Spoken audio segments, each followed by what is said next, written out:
Good morning. Good morning. We are now live. Happy Wednesday. I am just checking my feed to make sure you can hear me, you can see me. I do want to preface Facebook and the internet is awful busy these days, if you guys aren't aware. And so if there are technical difficulties, cannot hear or see myself or Jenny through this, let us know. Yes, great. I can see it. Awesome. So glad you guys are here. Thank you for joining. This is the second Facebook Live interview series that I am doing. And today I'm so excited to bring on Jenny Flack from Funraise to talk to us about what she's seeing at Funraise in terms of who's giving, how are they giving, what campaigns are working. We're just coming off the heels of Giving Tuesday now on Cinco de Mayo. So hopefully you're with us and didn't have too many margaritas or beers to cheers to your hopefully really successful campaign yesterday. Or if you didn't participate, we also want to talk about why and what makes sense for your organization. So I'm so excited that you guys are here. This is for you. Please feel free in the comments to drop any questions as we go, and we'll pop in and answer them for you. Without further ado, I'm going to bring on Jenny to kind of kick off our conversation. Hello, good morning. Hey, good morning. How are you this morning? Good. I am so glad that you are here with us. Hey, Chris. Hi, I Chris. love it. Yes. Everybody who's watching, if you can let us know what organization you work for, where you're tuning in from. I'm in sunny Los Angeles. And Jenny, where are you? Yeah, I'm in LA as well. Yes. It's gotten really hot the past couple of days. Yeah. It's nice though. It's supposed to kill the virus. So we're like, bring on the sunshine, you know? That's true. That's very true. That's awesome. Well, Jenny and I connected, a few months ago. Yeah. When I was doing some research on different CRM donor platforms for campaigns, for virtual fundraising, before this whole COVID thing was even in our minds or a possibility. And I just fell in love with you, and you were so knowledgeable about the platform and just overall donors and giving far beyond just the platform itself, and just kind of understanding where nonprofits are at with your years of being at Funraise. So tell us a little bit about you and your role. Yeah, sure. So Funraise is very simple. We're nonprofit tech, right? So basically the company was built on the belief that nonprofits, right? The entities that are doing the most good in the world should have the best technology to do it, right? And so historically what we've seen is, is very easy for nonprofits to be a decade behind, when it comes to technology and really just the tools, right? That's what it comes down to, that are empowering smart strategies to engage donors to serve your mission. So, you mentioned kind of the expertise outside of just technology and tools. That comes because we were founded by a team of nonprofit fundraisers.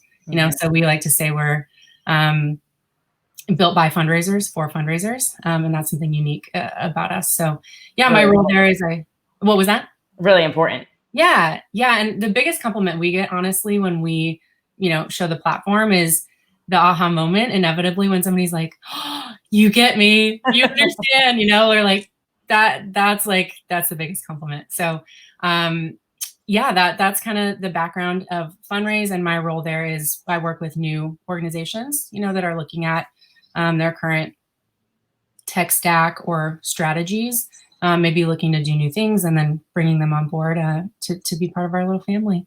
Awesome.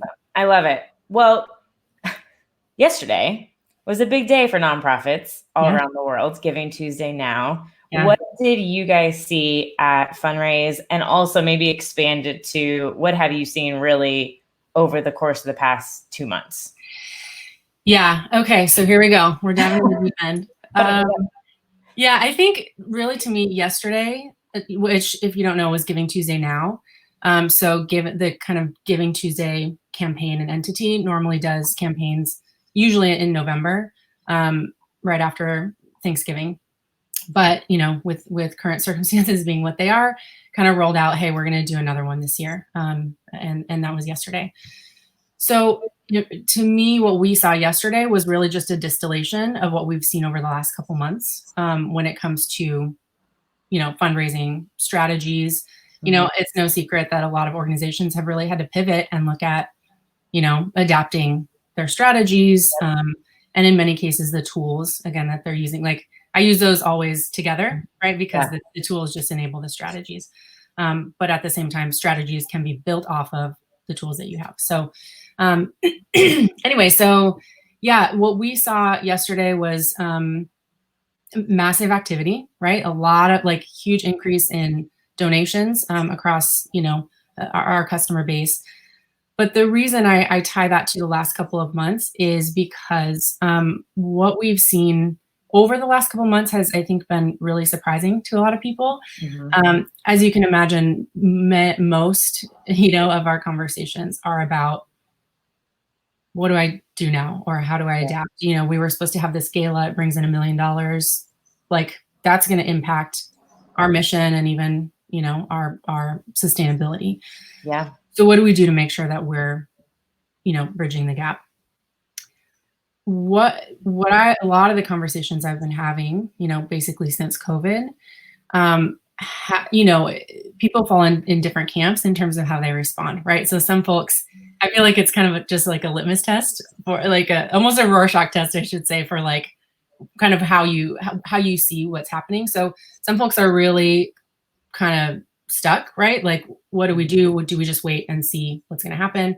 Other folks are like, we have work to do. Let's figure it out. How are we adjusting our ask? Yeah.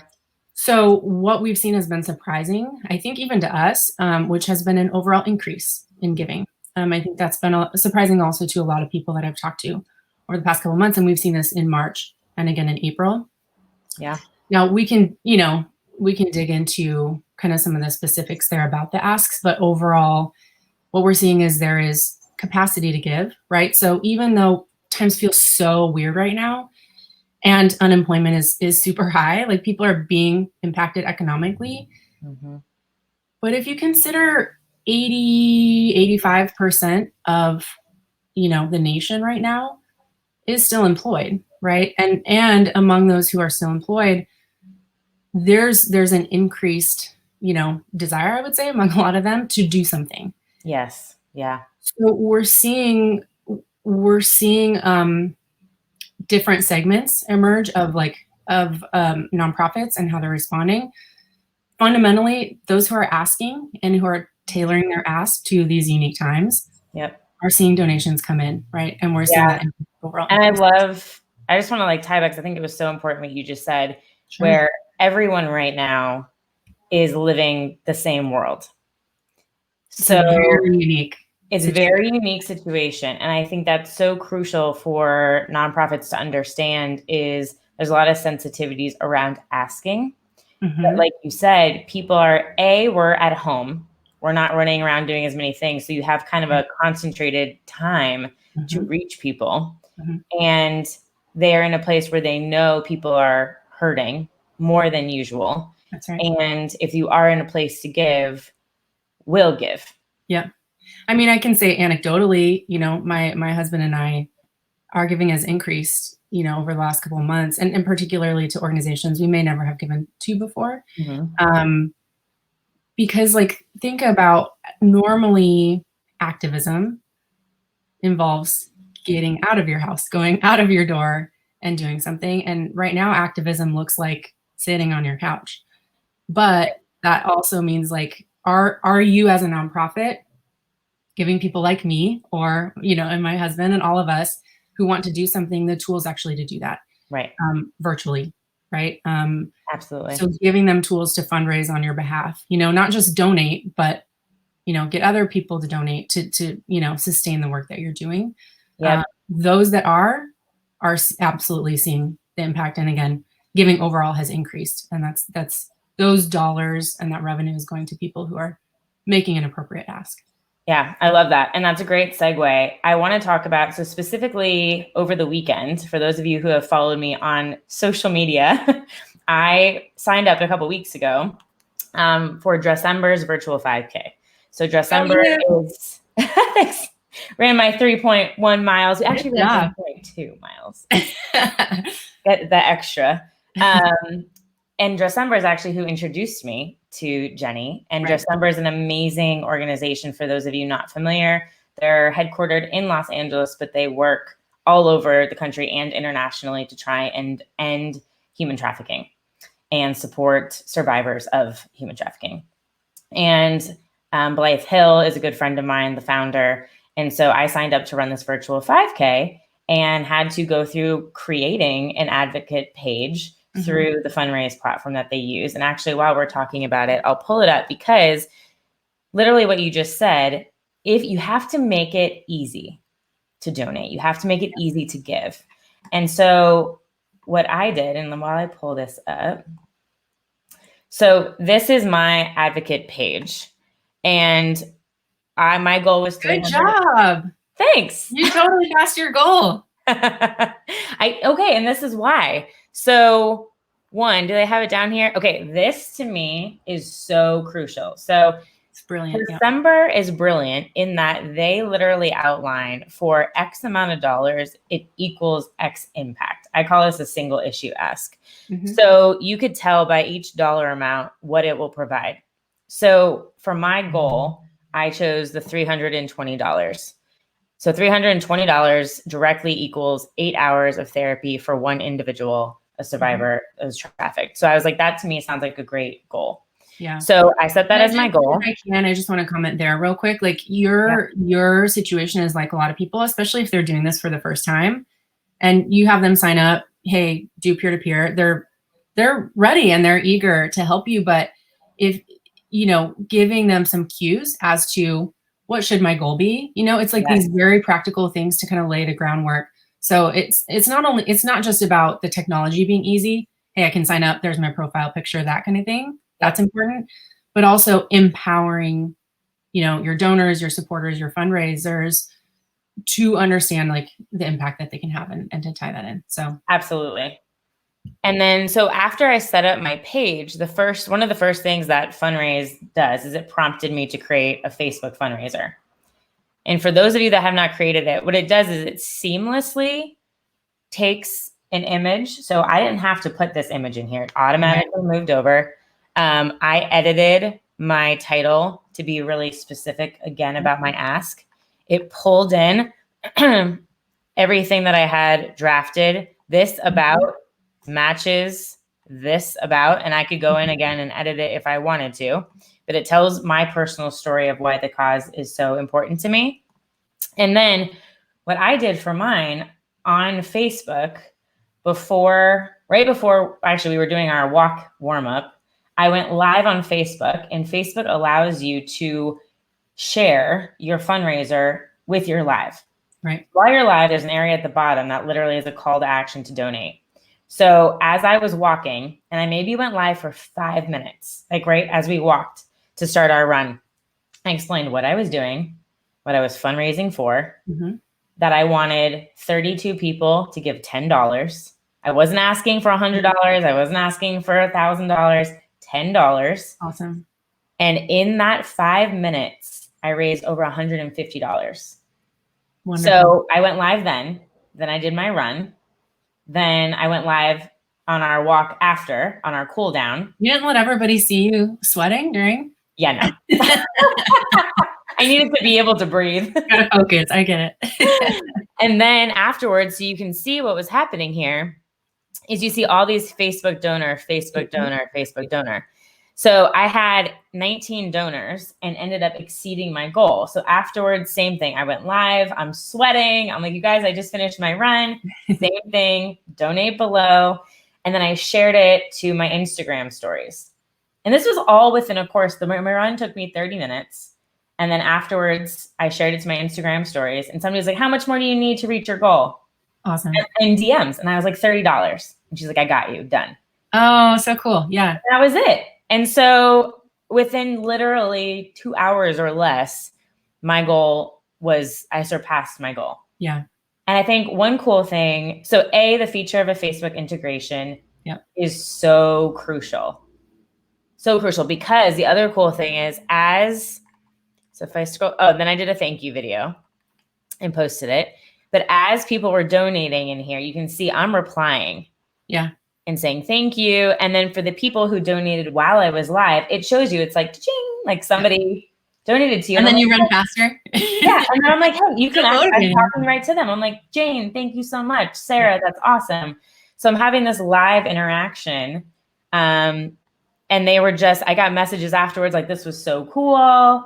So it was awesome to have that it's not in person, but kind of like you feel like you're actually in a conversation with somebody. So that was the one part. The second thing I really like, and I'd love you to kind of talk through the psychology of this, is you guys, do you see that there's no long donate form on here? There's no like, let me scroll. You click donate. Okay, tell me all about this button because I'm like obsessed with this form. Yeah. So the first thing you'll notice here, like you said, it's not what we call a vertical form, right? Where you're scrolling. That just creates a barrier for donors. If you're like me, you're just like, too much, forget it, Yeah. The quick pop-up, your profile picture is brought in here. So it really personalizes that donation, right? Like, even if I don't know what Dressember is, I feel like, okay, I'm giving to Dana or on behalf of Dana. And then as you click that amount, you've already exceeded your goal. So you won't actually see the bar change here.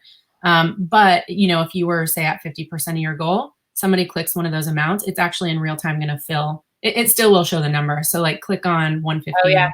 Yeah. So you can see actually how your gift is going to impact that person's goal, right? So, maybe you were going to give 50, but you're like, oh, let's make it a nice round, like 75%. I can give, a little more. And then this is what we call a horizontal form. So, once you've kind of filled out this section, you go on and customize your donation using the button there at the bottom. So it's moving you through horizontally. So you're not kind of overwhelmed with the information you have to put in. I will also note, a few things too, making this really seamless and easy. Apple Pay, right? Yes. So if you were on like a Safari browser or your iPhone, it would actually default to Apple Pay. Best, easiest way to give online, literally a click. I love that. And then here, Dressember has actually configured and customized these fields here. So, our users can remove these, they can add them in. The two I highly recommend are the 3%, right? So can you as the donor cover, the credit card fees? And you can change that. We actually see the sweet spot is between about 5 and 7% there. Because the people who are opting in at 3, by and large, are opting in at like 5 to 7 as well. If you go as high as 10%, you start to see a drop off. But when you see your amount, it's $4. Like I would be like, yeah, if I'm going to give 150, I'll give 154. Exactly. Yeah. And then, but that's real revenue, right? For Dressember, who's raising millions of dollars every campaign, even 1% of 1 million, that's $10,000, right? So multiply that by multiple millions and multiple percent, you can see where that's like tens of thousands of dollars in their case. Yeah. And then this company match too, I like to point out, because this is just like the easiest way to double your impact. If your company has a match policy, you simply search, see if they do. If they do, the name will pop up, and then you just submit your donation. You don't have to do anything else. And then the organization also doesn't have to do anything else. It pings basically the company. It says, hey, Dana just donated this much per your policy, and then kind of activates the process of getting that match. So very easy way to significantly increase revenue.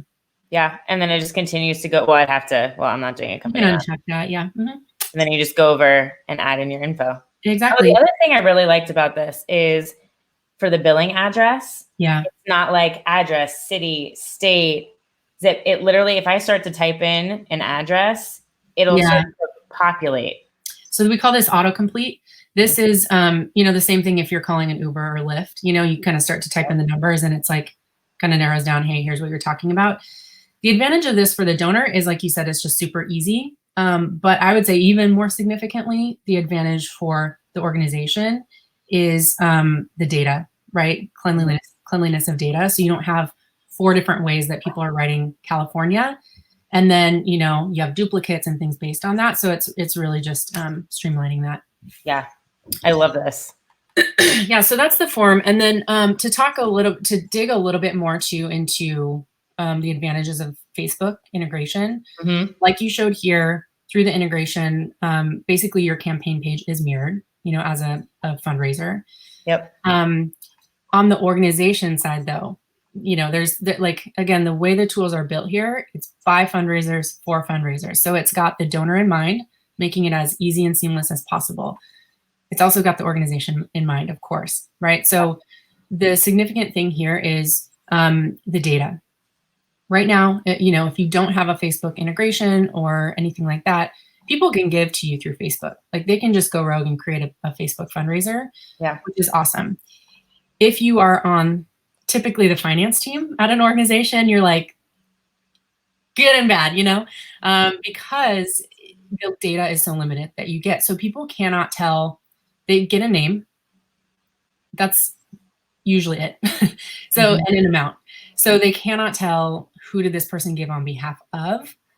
Like how do I contact them just to thank them? Yeah. Like nothing else. Like those things become impossible. So long term, it's great for revenue for one-time giving, but what you're really missing is data that allows you to strategically engage that donor and have a relationship with them and provide them further opportunities to have impact, as a donor or a supporter in other ways. Yeah. Through our Facebook integration, you get more of that data, right? So not only can you see, of course, like who somebody gave on behalf of, that fundraiser actually can see that data too. And then, because it's like on their page. But then also, you're getting more information like physical address, right? So if you want to be able to follow up, also if people want to provide their email, they can opt into that. And we have early access to Facebook's API so that we can actually provide more of that data. So it makes a huge difference outside of just that one gift, really to be able to nurture that donor. So that's, I would say, like the bigger significance really of Facebook outside of just like a one-time experience. Yeah, absolutely. And I think we've been talking a lot about, in this case, obviously they're comfortable in going forward with a virtual event and asking. There's a lot of organizations that are unsure about making an ask or how to make an ask or what to ask for, especially if they're not an organization that's technically on the front lines and a cause that is a necessity kind of need. What are you seeing with that as far as organizations who are, or what would you say really to an organization that's teetering on or unsure if now is an okay time to make an ask? Yeah, it's a great question. Bottom line, ask, because like your mission depends on it, right? Like how long can you survive, much less like provide your programming if you don't?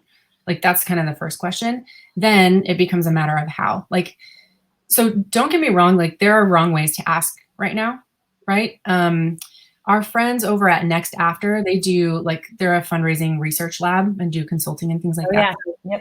Yeah, so they did like COVID related research, just saying like what are organizations doing right now and how are donors responding? What they found is if you are an organization that is directly, it doesn't even have to be front lines, but maybe like second line, like directly impacted or dealing with, COVID related things, mentioning COVID increased overall donations. This is like March and April, basically like since this thing started. If you are in no way related and you're making an ask that you would be making otherwise, so for example, like a membership drive or something that's like basically unrelated, mentioning COVID actually had a negative impact on donations. The way they said it was like they really saw it was kind of like stuffing relevance into the communications, right?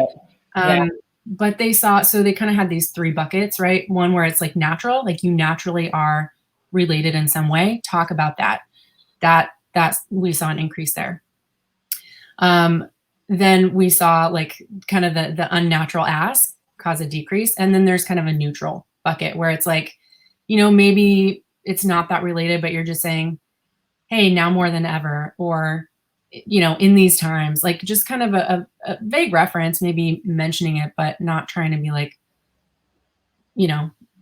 really specifically talk about COVID if it's Yeah. not related. And that we like basically there was no change one way or the other. Yeah. So again, the mega trend here that I would want to communicate more than anything else is people are giving. People are giving more actually than this time last year, than previous months before, March and April. But they are, but one, like, make sure your ask is relevant. Mm-hmm.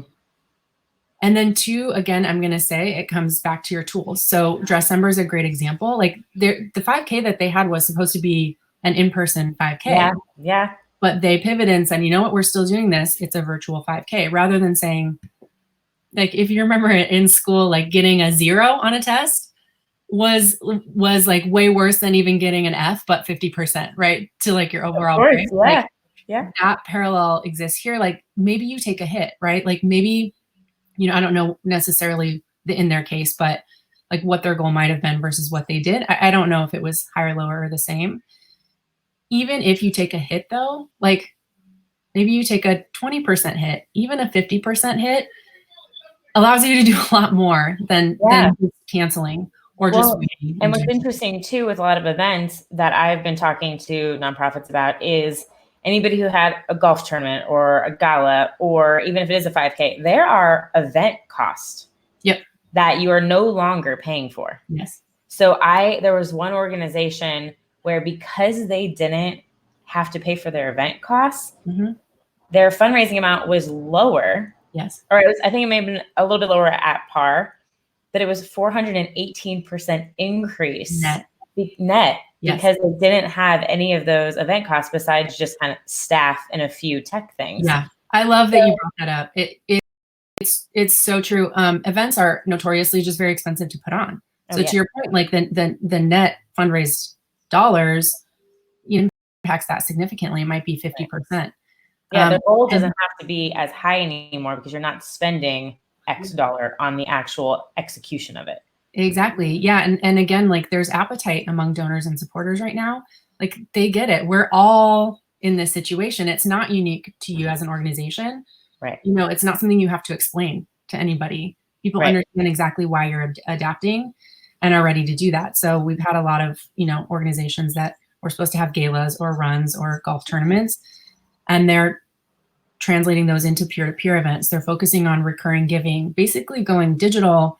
And you're exactly right. That's really, I think we're going to see actually a permanent impact in kind of the fundraising mix because of this, because of exactly what you said, the efficiency of the fundraising efforts. We'll see those again and all that, but like, I think these layers, maybe things people always kind of thought they should be doing or sort of knew, they've kind of been forced to do it and been like, oh, this is really efficient, Yeah, that's my hope. Agreed. Well, you shared some examples with me before the call, and I think it's important. I'm a visual learner. Yep. So I would love to, I'm going to pull these up. Yeah. So the one you want me to start with first? You can start with any. I'll roll with it. Okay, cool. We're going with the hard hat and black tie gala. Yeah, perfect. So these are just a few examples. We're talking big picture about, hey, fundraising is still happening. You still should ask, just tailor that ask. So I just wanted to provide a few examples of folks that are doing that really well. So this Habitat for Humanity is another example. They were supposed to have a gala last week, actually, and they're pivoting that into a peer-to-peer fundraiser, right? So if you scroll down, I think they have a section. This is, by the way, using one of our campaign sites. So we have a number of different templates. You don't have to be, a website designer. The whole idea here is anybody can spin up a really great looking microsite for an event, peer-to-peer campaign, whatever. And that's how this was built. So you can see they're highlighting, hey, here's the impact. And then those different tabs are feeds. So they've activated the recent donor and the top donor feed. So you can kind of see what the activity is like. Yep. And then, this peer-to-peer campaign layout would mirror what you already saw in Dressember because it's actually using the same template. But you can see how each one has really tailored it and branded it. So the whole point here is that it looks and feels proprietary as if you built the website yourself. Yep, absolutely. So they're a great example. I also wanted to highlight Green Dot. The reason I wanted to highlight them is this is a great example of like, like I said, yep, not necessarily front lines, meaning like medical or, providing food, but like education is right there, as we all know. They have done a great job with this Topman Center, just saying, here is what we're raising for, right? Their ask is very specific. Here's the dollar amount and here's why. And then actually, if you scroll down a little bit, you can see they're using what we call our impact tracking. So they're just below the progress bar. You see over 1,000 students equipped with devices, right? So when they built the site, they just enter a cost per project. So you can, what does $200,000 mean to us? Mm-hmm. Kind of arbitrary, but if we can see, hey, listen, we've so far equipped 1,000 students, let's keep going, right? Yeah, that's awesome. I really, really, really like that. Yeah. And then also, if you scroll up and click on their fundraisers tab, top right. This one? Yep. One thing I wanted to point out here is all different ages and demographics can participate. It is really very user-friendly, right? To create, like you did, Dana, create your page, get that up and running. That's an objection we get a lot. Okay, so millennials will get it, but like we have an older donor base. But you can see, way to go, Brad. Like I would say he's probably not a millennial. Yeah. And look at him. He's like their second top fundraiser. He's a millennial at heart. Exactly. Yeah. So I just do want to point out like the way these tools are built. It's like that the boomer demographic actually is the most active on Facebook. And if you can use Facebook, you can create a peer-to-peer page. Yeah, and I love the teams too. Yep. Yeah. So they're doing a great job too. That's awesome. The next one is just an example of like a really direct, more directly related ask. Again, using our templates, but they've branded this really to their organization, their ask. Just really seeing a lot of traction there. So they're doing a great job. Also contextualizing, putting the about, so people really kind of understand whether they came because they're already a supporter of yours, or maybe this link was shared with them, or, they got communications from you. It's really helping provide the context for the goal that you've set. Yeah, absolutely. And then the last two are just a couple examples of for Giving Tuesday Now, which was yesterday. So really easy to, even for a single giving day, spin up a giving page or a campaign site, whichever. And, they Innocence Project is awesome. But, just a very simple ask here and just saying, hey, be part of our work. Here's where you give. And then you have that same form that we walked through before.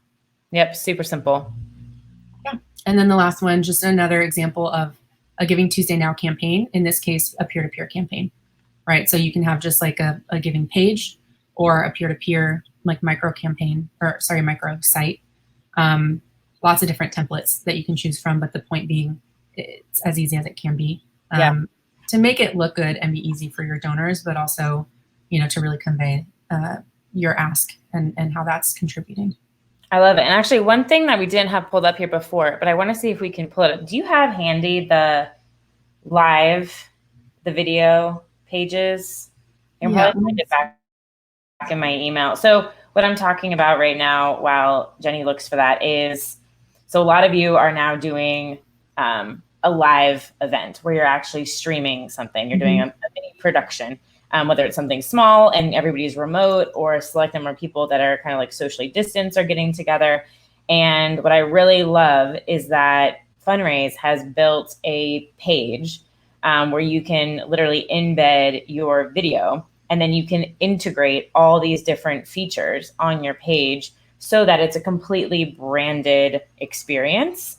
And it kind of serves as a home base. So if somebody maybe they're not on Facebook, and maybe they're not comfortable with utilizing social media, having just a website, a URL that they can go to that shares that experience there was great. That's also branded. I know you had sent it to me. Yeah, I just sent it to you actually in our chat. Got it. So as you're pulling that up, basically what this is, it's actually using, you'll kind of recognize the layout here because it's using one of our templates. The beauty of this is you can just pull in a live stream, right? So this is just an example of what that might look like. Again, this is our template. So you see there at the top, it's really generic. It's just like event name and donate, all this stuff you would customize to be your own. And then this, of course, would be your stream. So you can pull in, whether it's you're using YouTube or Facebook Live, like you and I are now. However you're hosting your event, pretty much, like you'll be able to pull that in and host that. But the important thing here is, you can, like, as you did with your run last weekend, anybody can go live at any time. What this does is makes that like actionable, right? So it puts it in a context where you can monetize it. And, as you're, making your ask or whatever the case may be, you're just point down, there's the give button, make your donation. Yes. And it gives you the almost like a stage, right? To make that actionable. Yeah. And I think what I love about it is you get your recent donors, your top donors. Some people love seeing their names. Yeah. Right. So it gives you that opportunity. And then you can have somebody who's, if they're producing it, they can say, wow, check out this latest donation from, and it keeps you kind of engaged and in real time, but it still gives you a branded experience. If somebody wants to learn more about you, you don't really get that necessarily on a live, scroll down, but still be like actively engaged with this page. Yes. Yeah, that's exactly right. And then I should mention too, this is a pretty simple example, which, to be frank, like, most organizations probably would just need this kind of simple version right now, particularly if they've never done a live event, like a live stream event before.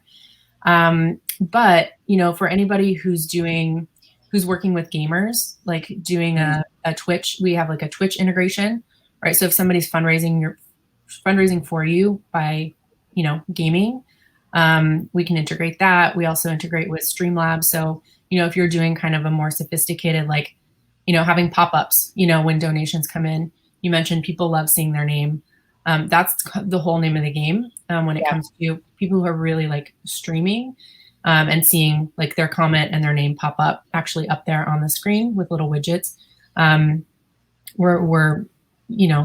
can activate that with the campaign sites as well, if that's something people are doing. I love it. I mean, everything that I've seen, and even like you said, and I've been donating, is people are open to giving. I think it's just being very specific about the ask and what the impact is going to be. Exactly. And I think if you're an organization that has multiple programs, start with one. Start with a priority ask. Get that one down and then move on to the next one would be my advice. And then to not be afraid to innovate. Mm-hmm. I know a lot of people are intimidated by digital or social, or there's a risk factor. And I always say, I don't know what you guys have seen on your side, but I just say, ask your key stakeholders, ask your sponsors what matters to them more than ever. Now they probably have the time to talk to you more intimately and have a longer conversation. But yeah, anything that I haven't asked you about that you think is important that they should understand, or anything that I might be missing from the platform that we should discuss? Not really. I mean, we dipped our toe in the water as far as the platform goes. So there's certainly a lot more there, but I think, the biggest things I would underscore, which we've already talked about, are make the ask, make sure it's, an appropriate ask. And I'm available if anybody, watching this wants to do an audit of, your tools, your strategies, your ask right now, just email me. I'm Jenny@funraise.org. Jenny@funraise.org. So I and my team are happy to just kind of do that audit, like look at what your setup is and if there are places you could be maximizing that. So that's the biggest thing. First, like, ask. People are responding to the ask. And I think that in the conversations I've had over the last couple months has been the biggest thing. Just like the reassurance that it's not tone deaf, it's not inappropriate. It's like people get it. And there's a lot of people who still have capacity right now. And with that, like, the people who are seeing giving increase are those who are adapting, right? So it is taking things digital. It is like, again, replacing if you had an in-person event, like, maybe delay it, but also in the meantime, could you also do a peer-to-peer or other, virtual fundraising campaign? Just because you're postponing doesn't mean you can't do both. Absolutely. And I think what's so great about peer-to-peer, and I just experienced this with the 5K, is yes, people want to support a good organization, but more than that, they want to back me. Yes. Yep. That's what makes peer-to-peer such a great opportunity to expand awareness. Exactly. That's been happening too, that I've seen, is people say somebody said we had over 200 new donors because we did something virtual, and it expanded the people. Like now, the 19 people who gave to my small campaign now know about Dressember, where before they might have had no idea that it existed. Right. And I'll again say that's where the data comes into, right? So Dressember actually then can follow up if they want and say like, hey, listen, you gave one time. Thank you so much. Here's the impact your gift had. Yep. And, eventually, like once there's been some nurture there, won't you consider expanding that impact by becoming a monthly donor?